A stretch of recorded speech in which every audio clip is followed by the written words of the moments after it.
No, I want to talk to you about another kind of conservation. The kind of conservation actually that is much more important than the environment. Because saving the planet to me, with all due respect to the birds and the bees, is pretty pointless if we're not going to save a world that's worth living in. Right on. Right on. So I want to talk to you about a different kind of conservation. I want to talk to you about conserving our way of life, conserving our traditions. Real conservatism, okay? There's a wonderful, I met a couple of wonderful British people here today, and it made me think of this. There's a wonderful book that came out by a British historian named Dr. Roger Scruton, who passed away of cancer a few years ago, but he left behind a legacy, a wonderful legacy of books, and I hope you'll check them out. He wrote a wonderful book called What It Means to Be Conservative. And he put it this way. He asked the question, what does a conservative do? So if you've read your Aristotle, and I know you all have, you're all familiar with Aristotle. Aristotle said many thousands of years ago, he said, we are the product of our habits. We are what we repeatedly do. So this is how we build our character. We are the sum of our character. So if you lie all the time, you're a liar. If you steal all the time, you're a thief or a politician, as the case may be. Same thing. So the point is, if you're a conservative, it starts with this question. What does a conservative do? What does a conservative do? Does a conservative advocate for lower taxes, for pipelines, for what's being taught in schools, in Alberta independence? Is that what conservatism is about? Or is it something deeper, something more meaningful? And so Dr. Scruton put it this way. He says, well, let's ask the question, what does a conservative do? Well, a conservative conserves. Okay, that's good for a start. What are we conserving? And the answer might shock you, but he said the answer is beauty. Okay? Beauty. Well, what is beautiful? Beautiful is this. Okay? Beautiful is this gathering, the freedom to be here. Okay? Beautiful is freedom. Beautiful is art. Beautiful is literature. Beautiful is the wonderful national anthem and the lovely song of freedom we heard earlier today. Beautiful is hockey. Beautiful is a walk in the park with your wife and your children and your dogs. Okay? Beautiful is everything about us, about our society, that is worth conserving and passing on to our children and their children and their children and their children. This is civilization. This is Western culture. Okay? And what we're talking about today, when we speak about conservation, okay, we're talking about all of that. And so that's what a conservative does. And I hope that you take that with you, because that's something you can take with you. You can put it in your hands, you can put it in your pocket, you can hold it in your heart, and it's a call to action. Okay? What can you conserve in your life that's beautiful? What can you do? Okay? All the things that are beautiful about Canada and about our lives, about Alberta, are under attack right now. And that's why I'm here. That's why I'm doing this. That's why I'm here speaking with people like you, so I can reach you, because this message is not coming through the mass media. It's not coming through CBC or Global, BULL. GLOW, BULL. Sorry, they attacked me. You can read about that. Google me, you'll see the story. I'm still here. CTV, you're not getting that message from them. They're not talking about that. But what you are getting from those mass media through the government are all the attacks. The attacks on our language. The attacks on what it means to be a man, to be a woman. What is freedom? What is liberty? the cheapening of those concepts. Right now, what we're being told is that because of a virus, that our rights don't matter. Because of a fear of a virus, because of a fear of death, that you might get sick, that worrying about your rights, worrying about being free, being concerned about your culture, just having the ability not to wear a mask, that's selfishness. We're selfish because we want to preserve the over 1,000-year tradition in the common law of our human rights, our fundamental human rights. And these don't come from a government. They're not fishing license. They're not a driver's license. They're not a privilege. The Canadian Charter of Rights and Freedoms says in its preamble that these rights that we have, they're not created by the Charter. They're acknowledged in the Charter, and they come from God as the source and the rule of law, not government. So how do we do that? How do we conserve our rights? How do we do that practically in our daily lives? Well, we do it. You're doing it today. So congratulations for taking one step in the cause of beauty. Here you are, okay? And you are beautiful, okay? I'm not going to sing that song, don't worry. I can't sing as well as that lady. So, what can you do? Well, here's the answer. And for those of you who aren't steeped in the Bible, I won't apologize for this, but as a young boy, I went to school on Saturdays. I went to German school. Does anybody here know what German school is? Yes, German school. So my mother sent me to school on Saturdays to learn the Lutheran Catechism in German. Yes, that's German school. Genau gut. Ausgezeichnet, ja, ja. Yes. Yes. Gott im Himmel. So, if you go back to Genesis, how is the universe created? It's created through words. God said, "Let there be light," and there was light, and it was good. So this is the importance of words in our culture, okay? In the Western culture, words are essential. Words have meaning, and the concept relates back to the word. So if you destroy a word, you destroy a concept. So I'll give you an example. There's a wonderful lady. I saw an interview of her. She was interviewed on a platform called PragerU. Any other PragerU people? People know PragerU?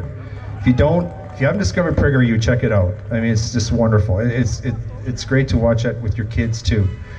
Anyway, this lady was interviewed on PragerU. Her name was Park. Her name was Park, and she somehow made it out of North Korea. And she was interviewed by Dennis Prager, and he asked her the question. He said, "Well, when did you get the idea to escape?" And she cocked her head and she said, "What do you mean?" "Well, like, when did you first get the idea to escape?" She goes, "I don't understand this word. What does escape mean?" And he explained it to her. She goes, "Oh no, in North Korea, we don't have a word for escape." So just drink that in for a second. Okay? If you're going to have a country where people are going to be starving and oppressed, beaten down, what a great idea. Let's take the word escape right out. And nobody ever gets the idea. Then you don't have to build a wall like they did in Europe to keep people in. Okay? They have a mind wall. Okay? Well, that's what's happening in our society, and that's what's happening with freedom. That's what's happening with liberty. So bringing this back to what can you do? What can you do to preserve liberty? To preserve that part of our culture? Well, what we can do is, because we're made in the image of God, if we want to walk that, we have to speak our rights into existence. We must speak them into existence, and we have to walk them. We have to talk them. And how can you do that? Well, another famous guy who's been canceled, William Shakespeare, heard of him? William Shakespeare said a lot of things. One of the things he wrote was that in order to do something great that's right, sometimes you have to do a little wrong. Maybe that means you're not going to follow everything, all the mandates. Maybe you're going to say no to injection of a bioweapon into your body against your will.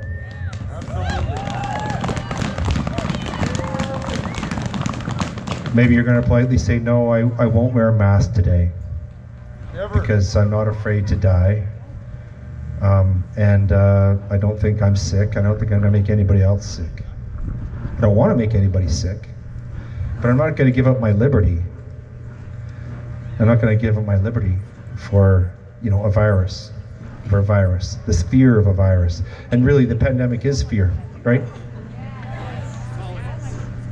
I'll give you another quotation, a couple more, and I'm going to get off of here, and you can listen to somebody else who hopefully is more interesting. There's a guy named Cicero. He said, the more a society degenerates, the crazier its laws. Okay? Now, here's the big one. This is a big one dealing with vaccine mandates. Benjamin Franklin. Everybody know what Benjamin Franklin was? Okay. Benjamin Franklin, 250 years ago, one of the men who created the United States of America and their Constitution. He said that one who would trade a little bit of liberty for a little bit of security will end up with neither and lose both. So this is really what we're talking about with the vaccine mandate. And the people that I'm trying to help, that I am helping, the workers, are being given this awful choice, this awful dilemma, which is trade your liberty, your freedom, trade the integrity of your body for the security of a job. That's an awful choice, because the people who are being impacted like this are the glue people of Canada. They're people like you, the working class Canadians that make everything go. They make trains go, they make schools go, they make churches go, everything hold together. And so this is why this is so key, that we must say no. I know it's risky, I know it takes courage, but you all have to remember, my liberty is your liberty, is his liberty, and their liberty. It's all, we have to spread liberty in that concept like a virus. That's how we defeat fear, and you encourage your neighbors. So, in closing, this is what I want to encourage everyone to do. Be courageous in your life. Walk your rights, talk your rights. Don't let the government or anybody tell you that they don't exist, and that your individual liberty is not as important as the collective health of the community. Okay? COVID is real, but the way it's been weaponized as politics is not. It's a lie. So be courageous. Walk and talk your rights. Preserve beauty. That's how you'll preserve beauty in your life. Preserve your family and your relationships, your communities, and ultimately that's what's going to save our jobs. It's going to save our economy. It's going to save our country. So be brave, be courageous, preserve the beauty, conserve, conserve, conserve. Thank you very much.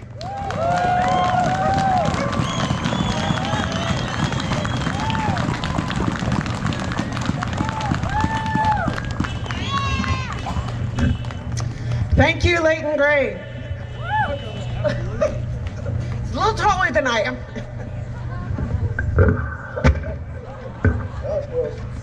Okay, got it. So our next, we have a young lady who's going to share her testimonial. Kayla Clark is a strong mama bear who has been standing for truth and our God-given rights since the start of the COVID brainwash.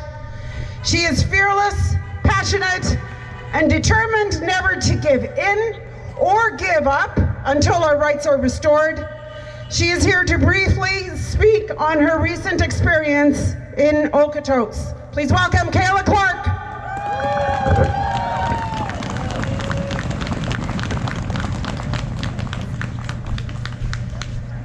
Hello, everybody.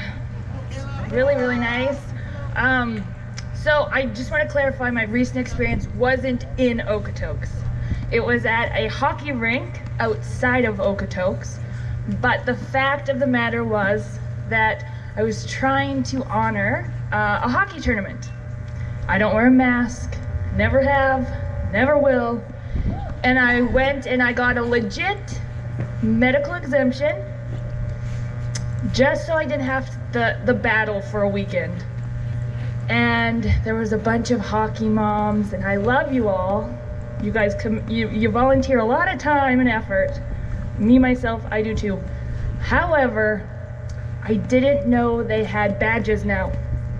And I was ganged up on by some hockey moms in a hockey rink. Well, show me your medical exemption. So I did. And it has my Alberta healthcare number on it. And they said, well, that's not good enough. I need a copy of it.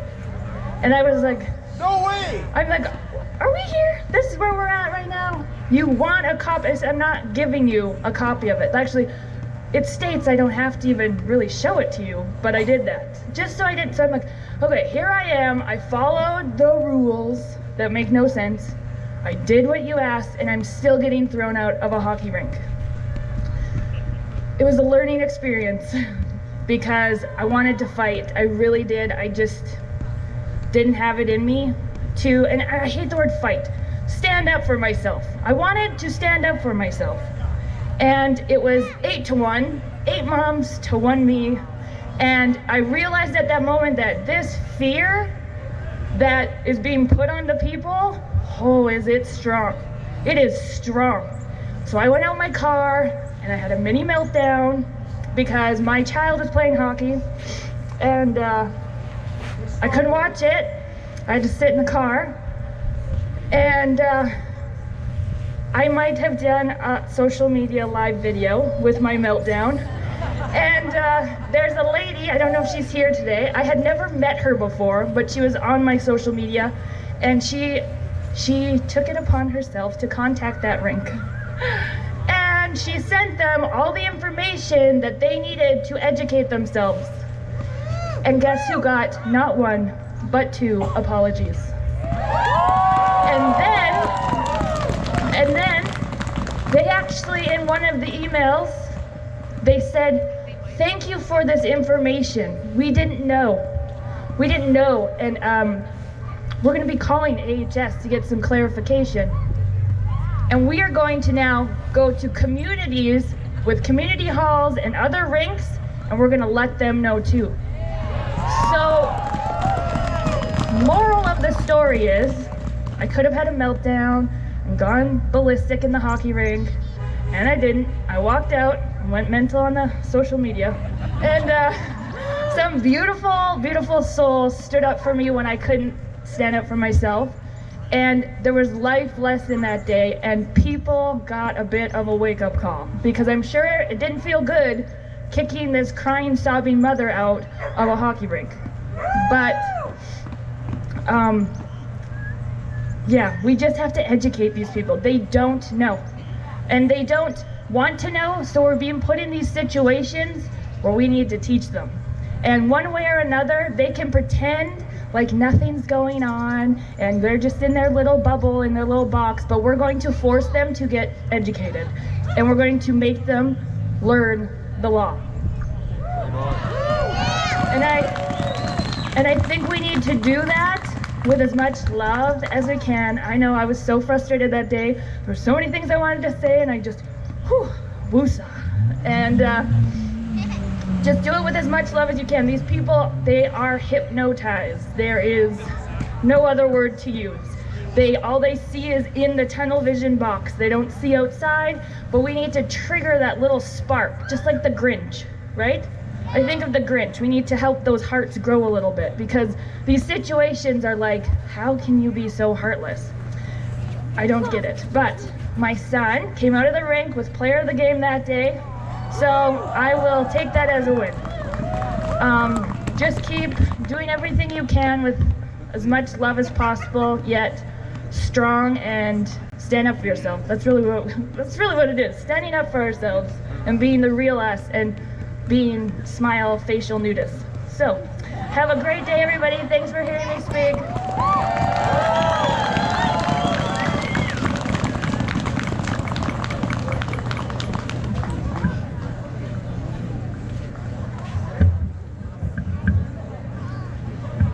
Thank you, Kayla. And my apologies, I forgot to introduce our special guest from the North Pole, Santa. So, big kids, little kids, if you want a picture with Santa, there's some treats up here. Please come on up anytime during the event. I want to introduce next a little addition to our speaker lineup today is Northcott. He is all about no more lockdowns. He was the one who organized the maskless rodeo that was shut down. So please put your hands together for Northcott.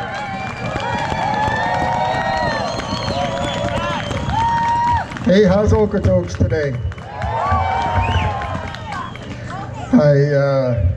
I never prepare anything, so I try and tell my story, where I've been, what I've done, and I think quite a few people around here maybe know by the sounds of the applause. I was basically in the same spot everybody is here in October last year, so I've been a year going to rallies and protests and seeing what was going on around the country, and I'm a person that's always trying to look for solutions to problems, and I was going to these rallies in Calgary, Edmonton. I've been to when Pasture Coates was in the Remand Center. I went there. Strathmore. I've been out in these when it's minus 40 and the wind is sickling through there, and you're wondering what the heck am I doing here? But you got to dress, go to it, and be involved. That's the big thing. So last year in February, we were watching, and there was a group around up in my area there that was putting rallies on, and they weren't getting no AHS and cops, and so we decided to do an event like they did, and it was the No More Lockdowns Rodeo Rally. I think we got a little attention from the government and AHS over that one. Yeah, we did. I've always been known to be the guy in the rodeo world that'll do something that's odd and unusual, and I think that was probably icing on the cake right there. You know, our families had the hardships and all this deal, just like a lot of other families. That's my key word that gets me to bawl, family. And we've had the days in our house where, you know, you just wonder if you can keep going. And at the end of the day, we put our head down and roll on it. So, Good job, buddy. So, something that I've been noticing going to these rallies, and I belong to a lot of different groups that are trying to find solutions to what's going on in the world. And I think you people come here today to find a solution. And probably the start, there is no one key. Well, yes, there is one key to find the solution. You have to go home today and look in a mirror. You are your own solution to this whole problem. You have to get involved, stay engaged, whether it's be at the school, the hockey rink, politics, whatever.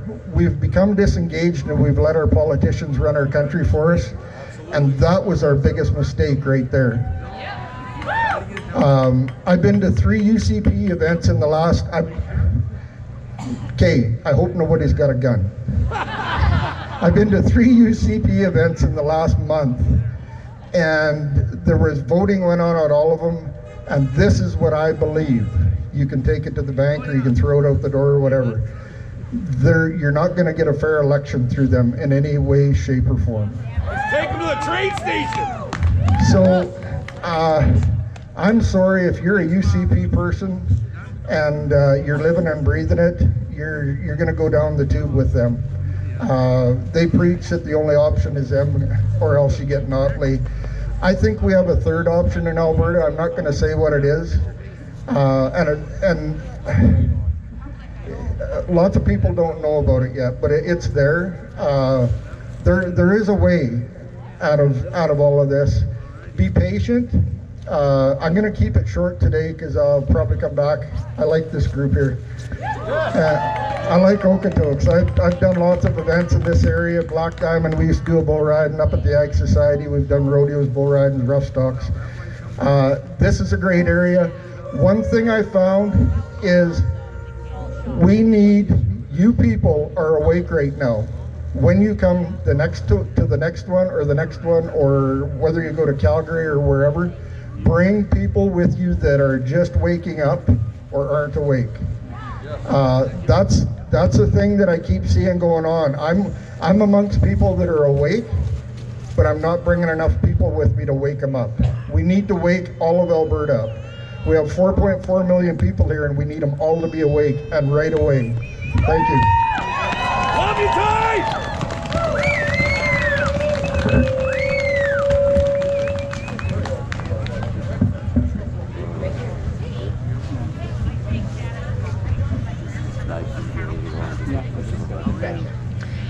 It seems that there may be a wandering child in the crowd and has a concerned adult here. Callum, please come to the front of the... Oh, there we go. All right, all good. Don't want to have to call an Adam code. Before we welcome our next speaker, we would like to give a shout out to our local law enforcement for their commitment to serve and protect. Everyone, please give our undercover officers in the crowd a round of applause. Thank you for being present.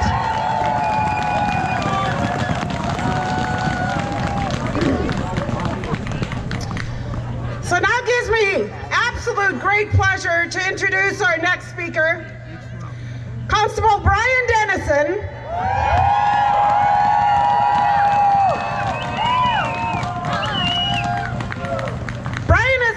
Of 32 years and a father of 2 adult daughters. He is a 24-year veteran of the Calgary Police Service. 3 of those years were spent as hate crimes coordinator. He worked the streets for 21 years, taking calls for service. He also worked the downtown beat team, working with some of Calgary's most vulnerable population. Most recently, he has become known as one of the brave faces for freedom in our province as he spoke out against being forced to get the jab or lose his career and his livelihood. On November 6th, he was suspended with pay and will likely be rewarded for his years of service by being fired.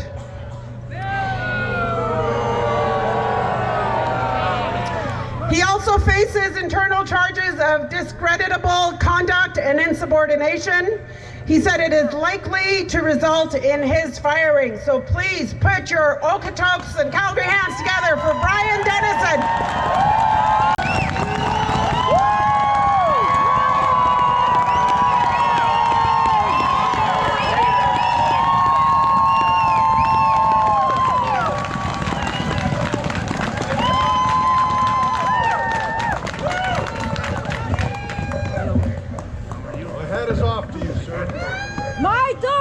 Thank you.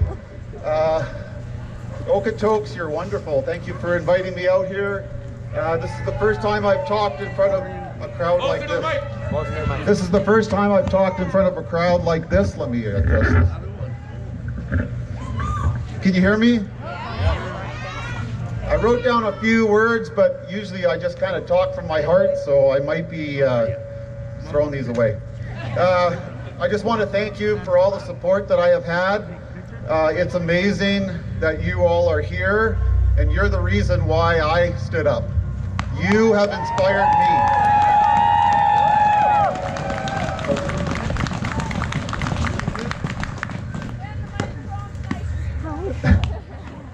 I am very proud of all of you, and I'm proud of all Canadians that have stood up and taken a stand for what you believe in.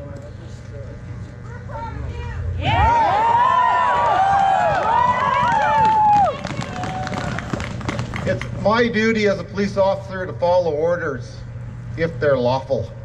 And the orders that have been given me about the mandates, I feel are unlawful. And that's why I find myself where I am today. And I decided that enough has happened, that it was my time to stand up and stand out with the rest of you. Thank you.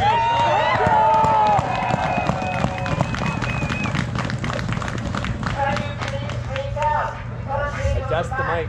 Adjust the mic. Okay.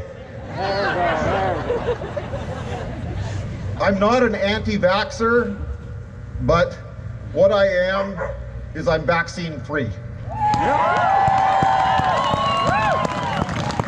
I don't like to be lumped into a small category of who I might be, but I am for truth and I am for freedom. Is that better? It's my first engagement. I'll get used to this. This all starts with one voice, and you're the one voice, and it actually goes beyond that. I have had people from all over the world contacting me, especially Germany, and the correlations that I put across, they're saying I'm bang on what's happening. And this is from people who grew up in that and have relatives from that time in history. And they see the same things that I saw, and I see, and what you see. And it's all about us taking our freedoms back.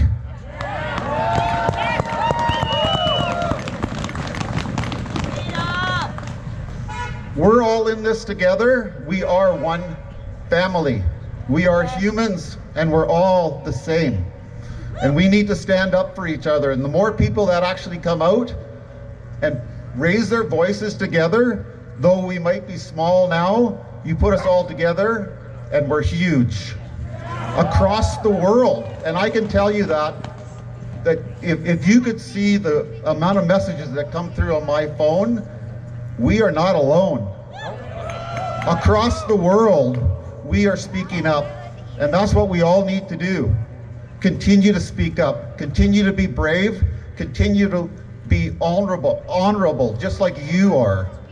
And we need more police officers. And I just want to say that I am not the only Calgary police officer. I just happen to be the face. There's more out there, and they might be working behind the scenes, and there's a lot of them here today. And I just want you to put your hands together for them as well.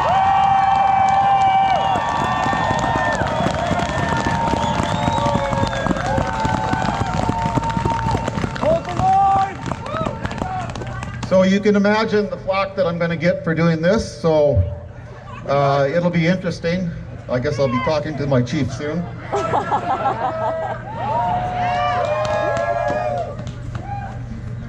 So we have put our trust in our leaders in this country, our government, our official government, and sometimes we need to trust them.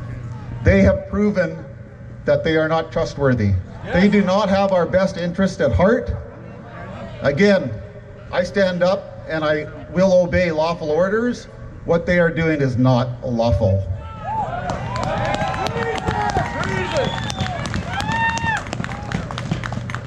I have heard several people refer to this as a war, like our war, our world war.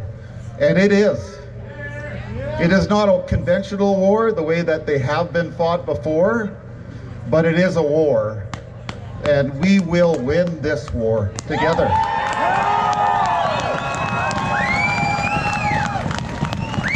And I want you all to know that there is hope. Don't ever lose hope. Just because we may be a smaller group than what you think, we're not. There's more out there that are standing up every single day. Vaccinated, unvaccinated, it doesn't matter. They're all seeing what this is all really about. And it's not about the virus, it's about people taking away our freedoms and our rights. And we need to make sure that we do not allow that to happen.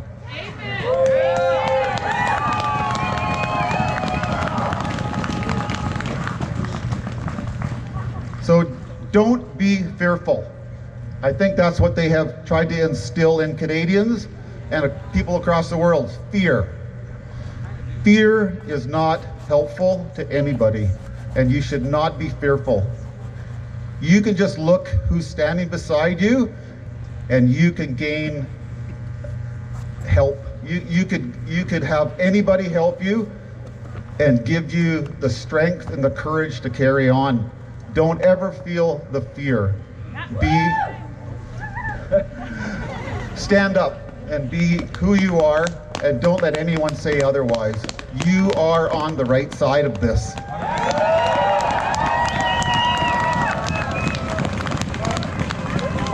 I'm just going to put in a plug for my group that we started off as a small group of sworn and civilian members of the CPS, 911 dispatchers, all the people that are behind the scenes that allowed me to do my job. And our group is called Frontline for Freedom, and that's a number 4 in there. And that's frontlineforfreedom.com. And we have started up several things within that group. One of them happens to be a nonprofit, and we just want to be able to give back to others through that. So if you want to check that out, please do so. I would welcome you to do that. There's also another group that I am really thinking about joining, and it's called takingbackourfreedoms.ca. And that's exactly what this is about, taking back our freedoms. So please check that out as well. I want everyone to be able to plug into a group. And there's groups from Mounties, teachers, doctors, nurses, EMS, fire, the city of Calgary. There's groups everywhere. Find one and plug into it. You're not by yourself. You plug into a group and you can find a way of working through this. Political pressure is one of the best things that you could do, because they are the problem. Yeah. Our government is the problem, and we need to fix it. They work for us, we don't work for them.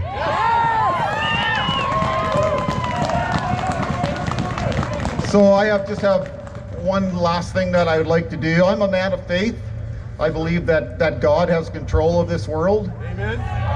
And I just want to leave you with a verse that a really good friend of mine has actually been saying to me probably for 20 years. And I never thought I'd actually do that to anyone else, because that's just what he does for me. So I just want to read this to you. It's Romans 15:13. May the God of hope fill you with all joy and peace as you trust in him, so that you may overflow with hope by the power of the Holy Spirit. Thank you.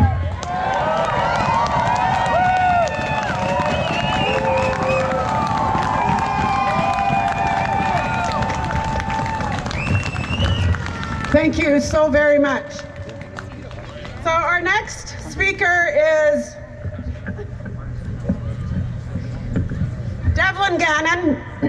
Devlin was born in High River, considers himself to have come early to his awareness of government corruption and control from his high school days of challenging indoctrination in the school system. The mandates that have been implemented in the past almost 2 years have solidified his conviction of control. His goal now is to share his story and spread a positive message, even surrounded by so much negativity. So put your hands together for Devlin Gannon.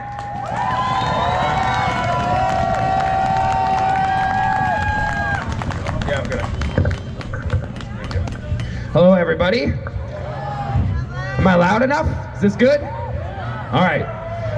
So, it's always a great experience coming to a rally like this, whether it's here in Okotoks or in Calgary every Saturday, downtown, or in Inglewood every Thursday, supporting Without Papers Pizza and their owner, Jesse, who, exactly, there he is right there. Give the man a hand. He's at every one of these rallies as well. He's a man who stood against this division and segregation being pushed by our government, trying to make him do their dirty work and decide to tell his fellow human that they can't come into his restaurant. He said no to that and he lost his business, but I'll stand beside him every chance I get, because that's a man that I believe stands for what we all stand here for today. So, our government, social media, the news, they all feed off negativity. They make money off of it. It's a very sad thing. They push division in every way they can, whether it's male, female, left, right, black or white, Calgary Flames or Edmonton Oilers. Whatever it is, they push distractions and division on all of humanity. And a lot of us can see past it. We can enjoy watching a hockey game. We can enjoy watching a movie and pick out all the propaganda and things they're trying to push on us and not have it affect us. But let me tell you a story about division in a time when unity should have been the only thing that occurred. So 2 weeks ago, I lost my grandfather. And my family's mourned, I've been sad, I've been regretful, but I've turned it into focus because I know that that's what my grandpa would have wanted. He stood at these rallies for the whole 2 years before I even came down, telling me to get my butt down there and stand for what he knew was right. He rode his Harley Davidson down there and he shined his bright fire for freedom like all of us shine it every time that we stand together. And he was a man who was very intelligent. He worked for SAIT for over 20 years as a communication director and set up institutions and schools all around the world. He was very well thought and he was a critical thinker. Everything that he ever thought about, he would formulate his own opinion. So I'll summarize. My grandpa caught COVID. I texted him all the time beforehand, so when he got sick, I continued talking with him. And he would tell me all of his symptoms: headache, body ache, sore muscles. He's tired all the time, and his biggest complaint was his skin was irritated. But he told me, "I'm so surprised I don't have respiratory issues. I don't have a cough. My sore throat is non-existent. I'm just tired and have sore muscles and headaches." Talked to him all the time and continued sending me YouTube links and commenting on videos I make from our rallies, and it was normal. And then I find out that one day he was brought to the hospital from my step-grandmother, his second wife, who's 3 times vaccinated, to my grandfather's 0 vaccines. She was concerned he was sleeping too much, he was losing too much weight. So she brought him to the Foothills emergency room. And within 48 hours, he was intubated and comatose, and that was it. I knew the moment he was dropped off that I likely was not going to see my grandpa again. And his last blood oxygen level was 93% before they intubated him. So if you know anything about intubation, the only reason that you get intubated is to increase your blood oxygen level if your lungs can't do it. 93% is your average senior citizen or person of age walking around living their daily life. It is no need for intubation. Absolutely. So he's intubated, he's comatose. If you're not vaccinated, you don't get to go to the ICU and visit anybody.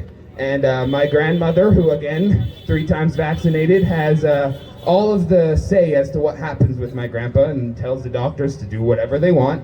And she's convinced that the parts of my family which are slim, that are not vaccinated, have convinced my grandpa to be anti-vaccine and made him crazy anti-vaxxer, even though, like I said, he was telling me to come to these rallies before I was ever there. And I don't know about you, but is anybody here an anti-vaxxer?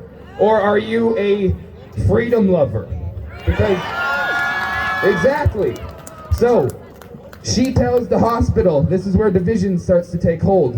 Nobody that is, she tells the hospital, my family who aren't vaccinated can't even call and ask questions. Can't even ask what's happening with my grandpa. So my mother, his firstborn child, isn't even allowed to call and ask what's happening to her father. And the hospital happily obliged to that for sure. So let's go forward. What happened with him? The only thing that we knew, because we couldn't get information, was he was on remdesivir from the moment he was in the hospital.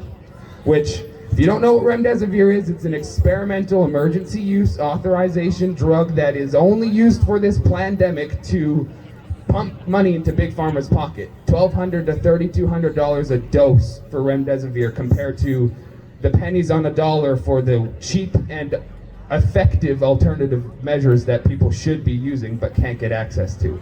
So, What does remdesivir do? Negative things only, mainly kidney failure. Within 2 weeks, both his kidneys are failing. He's on full dialysis, still intubated and comatose. 2 weeks later, he has a stroke and he passes away. So they took a perfectly healthy man with nothing but a bad cold. They took his consciousness, they took his kidneys, and then they took his life in less than a month. So exactly, I've told this to multiple people and I'll continue to say this. If someone asks me how my grandpa died, he was murdered by a gang of criminals. And they are operating under a larger global criminal agenda run by the World Health Organization and the United Nations. We are not running our own health policy in Canada. We don't have any control over what happens here, and the puppets that try and act like they do have control are just that, puppets.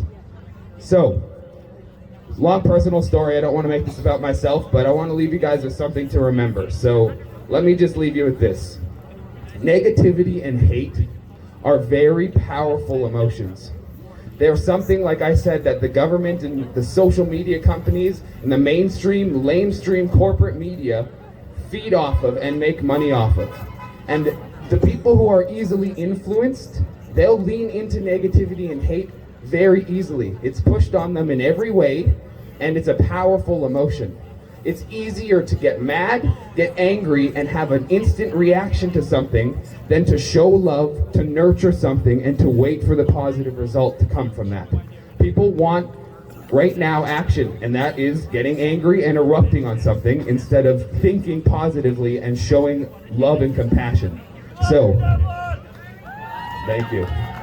The only thing I can say is, going forward, all of us here, we need to be united for freedom, and that is it. We cannot hate the people who show you the middle finger at a rally like this, or get mad at you for not being jabbed or not wearing your mask. We are going to be different. We accept any and all. That 3 times vaxxed person who has vaccine injury and is now scared and doesn't know what's going on, we open our arms and we accept them in. You walk past a restaurant that doesn't let you in, but we'll let anybody from that restaurant come and march with us. So that's all I'm gonna say. This is a battle of light and dark, and in the absence of evil, only good things will replace that. So in this marathon that we're in right now, at the end is a giant fire for freedom unlike anything humanity's ever seen. And that fire will be bright enough to make darkness never be able to prevail. So just keep fighting, everybody. Thank you. And I kind of did a little research on this, and what happened was they had so many vaccines spoiled because nobody kind of wanted to go get them. There were some people that got them, but they just didn't fall for it. So I want you to keep that in mind. There's something that triggered this. So basically, what has been used is what's called a shock doctrine, and a shock doctrine is when they use it can be medical tyranny, it can be a number of things, racism, whatever, to actually put people in such a state of fear that they cannot think for themselves. And in that moment, they try and push through an agenda or propaganda in a democratic society that we normally would never accept in normal circumstances. So keep that in mind. Fear instills fight or flight. Makes you incapable of thinking, you cannot discern, your common sense goes out the window, because basically fight or flight is meant for you to run away from something that is physically going to harm you. So we have been in a constant state of fight or flight since this has started. So what has happened, we all have different psychological and chemical things going on in our brain, and there's certain people in society that cannot handle the fight or flight in an appropriate way. They go into survival mode. And this is where it splits. You either comply or you don't comply. And what happens is segregation starts through this. Segregation means isolation, dissociation, division, seclusion. And from that, the tyranny is a cruel, unreasonable, arbitrary I can't read my writing. Tyranny, from the medical tyranny, what happens is it's an unusual, cruel power control. Through fear, compliance, segregation, tyranny, the select few have given the minions the power to continue to escalate their agenda, to implement their own agenda. So I want to actually, before I kind of go into the next part, I just want to go through a few stories of my own, my personal stories, and also my professional stories. I've had a clinic for 14 years in Black Diamond. I was the 3rd independent hygienist to start a clinic in Alberta. I have 34 years experience, and I've had a variety of settings. I would like to say that I was a fairly quality and conscientious hygienist. When I decided to kind of, what I'm doing is I'm closing my clinic, but I have another lady that's actually going to come in. But I made a decision this year, and I woke up one day and I was done. And the reason why I've been going to rallies since I guess July of 2020, there's all these steps that were precluding my decision. And basically what happened was I just woke up one day and I said, I'm done. And the reason why I did that is because I cannot speak out unless I get rid of my license. So I actually voluntarily gave up my license. I wrote the CRDHA and the CDHA. And by the way, I have to make sure I mention this too. I'm not speaking on behalf of any associations, just so I don't get sued, okay? But basically, I wrote them and said, you know, one of the things that concerns me is the fact that our what we've been taught ethically, and also was drilled into our heads, was the importance of individualized care and the importance of treating people in an appropriate way, quality and conscientiously. And so what COVID-19 did, that umbrella actually took that all away from us. And so I just couldn't continue. And I had patients coming in during this time. I had a couple ladies who walked in early during the COVID thing when everybody's trying to mask and all this. They had COPD and they almost fainted in my clinic. And I just said, that's it. So I had I think it was July of 2020 when I first went back. It was in the first month. I actually put a sign on my door. I was the only one in town that had a mask exemption sign on the door. And what happened when people came in, I didn't wear a mask. I didn't put the stupid plastic thing up because the thing is I have to help people with medical histories. I have to, it's a very compassionate service. And also people when they come in, they're very nervous. Their whole goal when someone comes in is you got to kind of micromanage their psychological state as well. So I refused. I just told them, you can wear it, you don't have to wear it, I'm not wearing it, you know. And so the other thing that occurred was, you know, I tried to educate people on the masks as well, of course, because I have to wear a surgical 3 and I had to wear all the gear, which was really unnecessary because I've been practicing for, 32 years with a class 1 mask and nothing made me sick. So I thought it was rather ironic. But anyways, people are coming in and, you know, according to the stats and everything, these masks don't work. And, you know, there was such a false sense of safety, and that's the big thing that I was concerned about. The science wasn't there. The masking, which I've been doing for 34 years, I just shook my head because people just didn't get it. The vaccination conversations, like I'm not anti-vax either, and I hate that word. I'm vaccine free, but I did get my vaccines when I was younger. But this one is nonsense. And the reason why is, like, again, in school, we were taught to critically think. We were taught to ask questions. In science, you always do that. And basically what happens is they do studies over a short and long period of time. And after a certain period of time, they can make a rule of 8 out of 10. So basically 8 out of 10 times this happens. So they can make it a rule. Well, we haven't had any of that history at all with this vaccine, which is not a vaccine, as you know.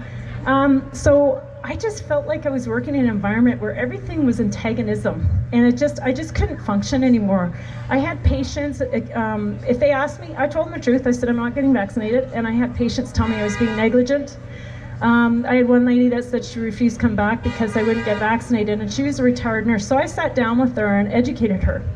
And I said, you and I both know that for anything to be passed, it has to have minimum 5 to 10 years of short and long-term studies. And I said the only reason they were able to use this vaccine is because of the Emergency Act. So we had a chat, and then what I did, and we were talking about compassion. And what I did is I actually touched her arm and I said, you know what, you are always welcome back here. No matter what happens, you are always welcome back here. And that's kind of the way that I kind of handle things, because the thing is that you can get angry and pissed off, but you know what, I know these people. It's a small town. Some of them are my friends. that, were accusing me. And I felt kind of sorry for them, because I just thought, I really hope that blinder comes off, because I hope some of the things I say will actually encourage them. The biggest thing, I ended up having a decrease in number of patients, from 7 to 8 a day to 5, because I'd take an hour and a half. I was losing money. And the other thing is, I was working an hour and a half longer day because of all the actual protocols and just the writing I had to do per patient. You have to basically leave a trail. So one of the things, and this is really, really important about the clinic, one of the things that I did do is I did ask for a vaccination status, and I didn't do it for the reasons that people are doing in their businesses right now. As an oral health care provider, we have to leave a trail of what's going on. And so I did ask, and what I found, and I sent letters out about this, is I did see some oral manifestations in the mouth from patients who had been vaccinated. And the scary thing that I found was that the most healthy people seem to have the most dramatic effects in their mouth, which is opposite to what most drugs do. And so what basically I was seeing is I was seeing a lot of scar tissue in the mouth and lack of vascularity, and it wasn't from plaque, it was from systemic. It was going all the way up into what we call the mucobuccal fold, which means it's systemic. It's not something from plaque. So anyways, I left a trail. I'm not allowed to diagnose such things. So basically I would describe what I was seeing. I would tell a patient what I was seeing, and I would write in their chart that it was unusual to their oral status and to see the medical history, so that I have a trail in every one of my charts. And then I wrote a letter to all the licensing bodies, the local doctors. I wrote RJ Sigurdsson, basically showing what was going on. I did get a few responses, but it took a while. And the responses, the interesting thing from the medical perspective, the response I got from one of the doctors was, well, there's a number of things that can cause that. It was a one-liner, that's it. And so I was kind of disgusted. But anyways, okay, sorry, I've lost my thing. Oh, personally. Okay, so personally, all my family's vaxxed. I'm not, and like whoever's vaccinated here, I applaud you, because I know you're gonna hear a lot of things. But the thing is, the whole premise behind this is personal choice. And I was actually ostracized in my family a little bit because I wouldn't get it. I have a nurse niece.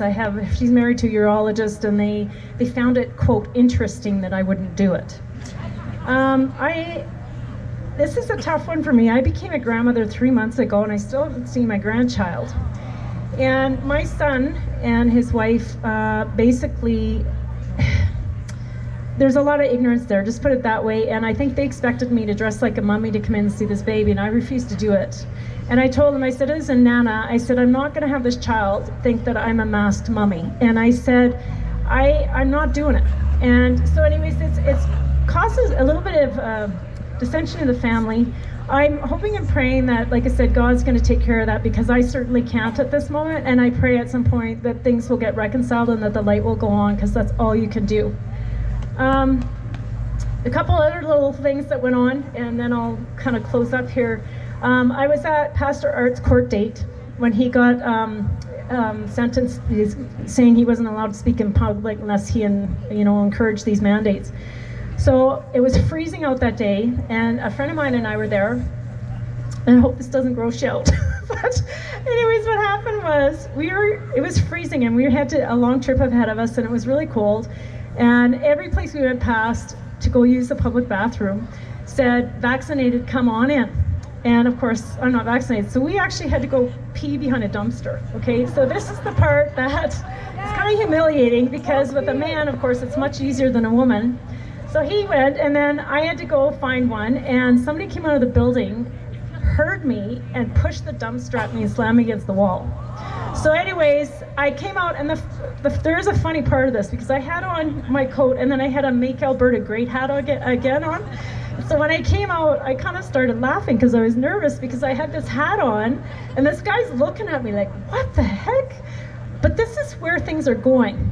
Do you realize, people, that you can no longer pee in a public place anymore? Like, this is ridiculous. Okay. The other thing is, I had an ophthalmology appointment in the city, and I went in there, and what happened with that was I went to go in, and they asked if I was vaccinated, and I said no, and they said, well, you're gonna have to go wait in the car. And this is a cold day, and I said, you've got to be kidding me. So I said, well, I'll go wait downstairs in the foyer, because it's a four stage building or whatever. And they said, no, you can't. You have to go wait in your car. So I went downstairs and there was a waiting area there. So I went and sat in all 5 chairs and rubbed my hands on the chairs like very passive aggressively, and I'm not that way. But anyways, so then I went in, and then I went upstairs, and then the assistant was really good with me. But the first thing Dr. Datchin said to me when I went in there, she's got 3 degrees, science, medical, and ophthalmology.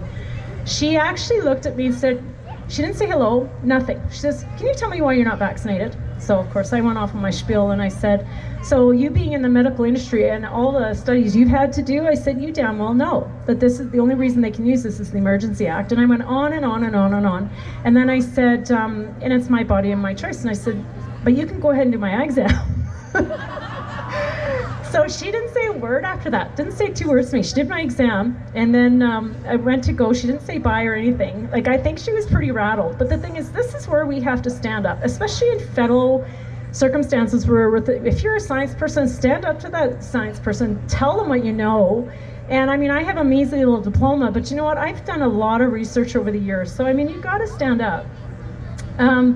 Only one other story, and then I'll finish. But Black Diamond had an issue at the arena. I don't know if you heard about this, where it was in the paper where it was either a parent or grandparent was trying to go watch their kid play hockey, and he wasn't vaccinated, and there was words, or an altercation they called it, but it was actually words at the arena. And so in the paper, the solution that they decided, the town of Black Diamond decided on, was to hire a $16,000 security guard. So anyways, that just burned my butt. So anyways, I went in, and they were having, this is during the time when people were running for council. So I went into Hard Knocks Cafe one night, and I thought I'm gonna have a little chat with these guys. Took the paper in with me, underlined some key points, and I went into Hard Knocks, no masks. They didn't ask me for anything. I had a beer, and then the councillors came in with their masks on, and then sat down, took their masks off, you know, ordered their beer. So I went up and I said to all of them, I took the paper and I said, so can you please tell me how this is right? Can every one of you read that? Can you tell me how this article is right? And none of them had read it. So I made them read it, and I asked each one of them, and they were stumbling all over the place. One person said, well, I never asked for this pandemic. You know, all these things, and they never answered my question. And then I had a former patient come in, and she didn't listen to a word I said. She came in and she said, Penny, she kept poking at me, and I said, look, I said, I'm allowed to have my say. She says, well, you're being kind of aggressive. And I said, no, actually, I'm being firm. And there's a difference between aggressiveness and holding your own. And I think people have to understand that communication is so, so important. You have to be firm in your conviction, but be kind as well. And you can do that without being a jerk. So anyways, I dealt with a few things, but anyways, the lady came up and of course asked for all their vaccine passes, and I kind of sat there and smiled, and I said, well, I don't have one. And that she didn't know what to do about it, and I just said, just so you can tell your boss, I said, you know, if they're going to be asking for vax passes, I said, I won't be coming to this business again. And I think the thing is, you have to look in the mirror every day. You have to decide who you are, what you're about, and what you stand for. And every day you wake up, even if you're feeling weak and you're feeling deterred, you have to stand up, even in the smallest amount. And you also have to enjoy your joyous moments. So I'm almost done. Okay. I will leave that. I guess I talked longer than I thought. Anyways, I hope you guys have a great day, and thanks for coming. And I really appreciate you guys.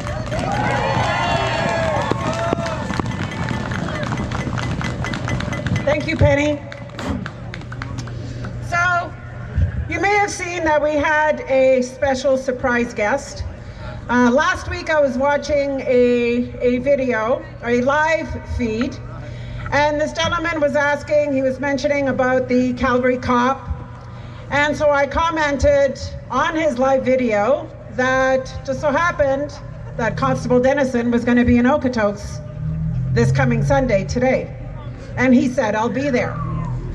So this guest is well known throughout Canada and amongst Canadian freedom fighters. He has been on the front lines fighting to unveil the lies and deception pushed by our governments and health authorities. He is proud to fight for the rights and freedoms of all Albertans and Canadians.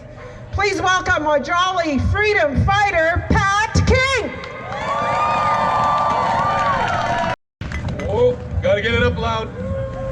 I'm loud enough. I'm one of the loudest people out there, I think, so I think you'll have no problems hearing me. How's it going, Okotoks? First thing I want to acknowledge here, you are standing on Treaty 7 land. It is a privilege to be standing here today, and I'm honored to be standing here with such a beautiful crowd. So thank you. Give yourselves a round of applause. Ladies and gentlemen, I've been harassed, I've been attacked, and I've been absolutely torn down to the ground for what I do. And you know what? I'm still here. But I want to say to these gentlemen that were here today, to Ty Northcott, you're a legend, bro. And I loved what you did. So give Ty a round of applause. And to Corporal Brian Dennison, I'm proud of you. I am, and we should all be proud of these people for standing up.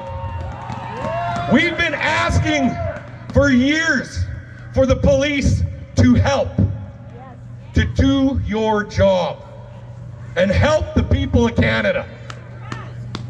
Now I'm here to tell you, on Thursday, I got a little visit by the RCMP, again. And they showed up on my door and they knocked on my door like something was wrong. And I asked the officer 3 times to please give me who he is. Tell me who you are. Badge number, business card, ID, who are you? He wouldn't give it to me. That's violation. He said, are you Pat King? I said, who are you and what are you doing on my property? 3 times. That officer turned his back and 180'd and walked away. Upon calling his supervisor to report him for what he did, we had a great conversation, and oh yeah, I recorded it. And I was told that I got the attention of some political parties now. About frickin' time. You better be listening, politicians, I'm sorry. But you aren't playing this chess game on our backs anymore. We've had enough. You see, we can go to court. We've heard from the lawyers. We've heard from the police officers. We can keep going this route. And we can say, hold on. Or, as this one says, hold fast. That's what you need to do. Draw your line in the sand and tell them to cross it. Because I've had enough, and I know everybody in this crowd's had enough of this. We're Albertans. Where are our Albertans? Let me hear you. That's right. This province is the backbone of this country. As soon as Trudeau started attacking us 4 years ago in our industries here in Alberta, we knew something was wrong, and we knew they were out to get us. Well, now they're out to get the whole country. And I know it's hard, guys. I know it's hard. I've had my own moments as well. But I'm going to tell you here today, because after hearing Ty, hearing Brian, and hearing some of the stories from you guys, you gave me hope today. You see, I get a little heated. I get a little mad. You know, I do. You're not the only one. Right? Well, you see, I get told things like, you're going to have a nervous breakdown, Pat. I already had one years ago. But that's what woke me up.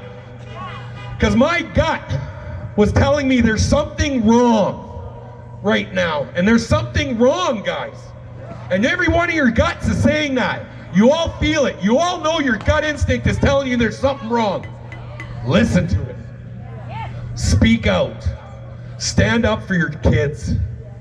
Ladies and gentlemen, both my kids are jabbed. But I ain't stopping me.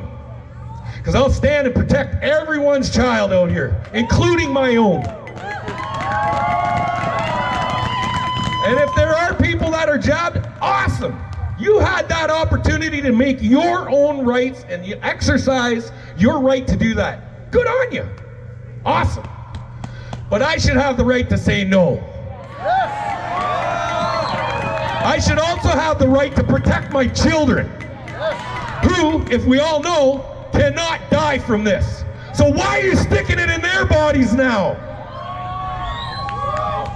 This never was about a virus, guys. This is all about the redistribution of wealth, the tearing down of the family business, to steal all the money out of your pockets, to give you a sustainable income, or what they're calling a universal income. We went from lab rats, or from sheep to lab rats overnight. And I just want to say, when they told me I couldn't get on that plane the other day, man, was I pissed. Because I don't care who you are. I carry this thing around in my pocket, in my own country. And it's my passport. And right on the front page, it tells them that I must have freedom of movement. They violated that and told me, take a hike, find your own way home. You know what? That opportunity was the best thing that ever happened to me. Because the way people came together across this country to get me home, I am forever in their debt. And I make this pledge to every one of you guys today. I will forever be in your debt. If you take that stand, I will stand beside you. I will stand behind you. But I will never stand in front of you.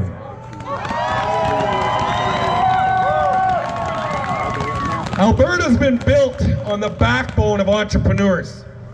We all came from all across the country because we watched what they did to our industries back home.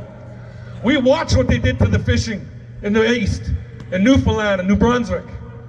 They commercial fished it, overfished it, and destroyed their economy and hurt them. Now they have to live off the social economic system. Then they went to Ontario and they shut down all the mines, they shut down all the lumber, and they devastated Ontario.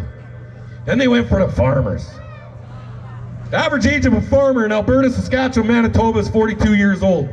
The average debt of a farmer in Alberta, Saskatchewan, and Manitoba is over $2 million. Sons are not picking up the family farms anymore because they don't want to inherit their parents' debt. And they knew this all along. But then they came for the oil and gas. The only thing that makes money for this country. The thing that keeps us on the map.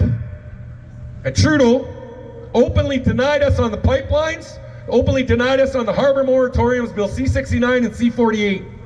4 years ago, we had the opportunity to go fight that with a giant convoy from Red Deer, Alberta. And we drove across the country and we parked it right on Trudeau's doorsteps, like Albertans do. And you know what? 2 days after leaving Ottawa, they approved the pipelines. That's why the TMX is still going in. That's why the LNG is going in. Don't for a minute think that you guys don't have a voice. You do. Exercise it. Our men and women of our Canadian Armed Forces who fought and died in World War II's, Afghanistan, wherever, they gave you those rights. Absolutely. Do them proud. All of them. Yeah. To our First Nations out there, they need help. We need to help them. First Nations are the #1 affected by these jabs because they're not built for this shit, pardon my language.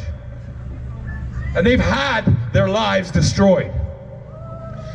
I saw a study that I was given, 5.6 million people were studied in the last year and a half by the Department of National Defense of the United States of America.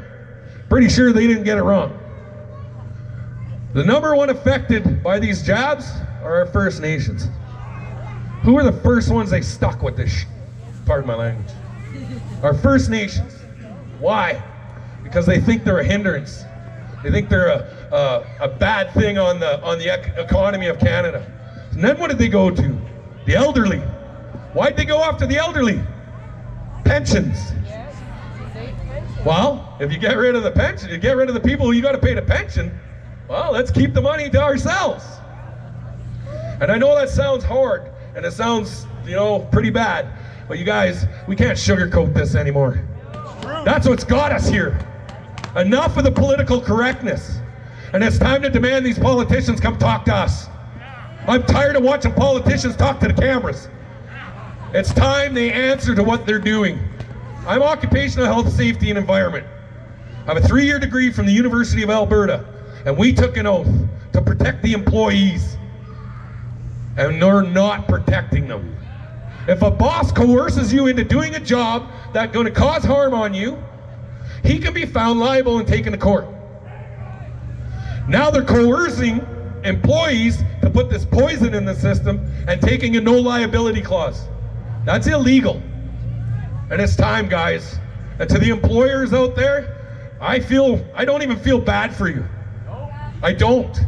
Because anybody that's forcing this onto the workers, you're in trouble, man. I don't want to take up too much more time because I see there's a lot of people. It's getting a little chilly, sun's ducking down. But I'm going to leave you with one last thought. We can't get on planes. We can't even take a train. But I'm willing to steal a train and drive each and one of those politicians to the train station.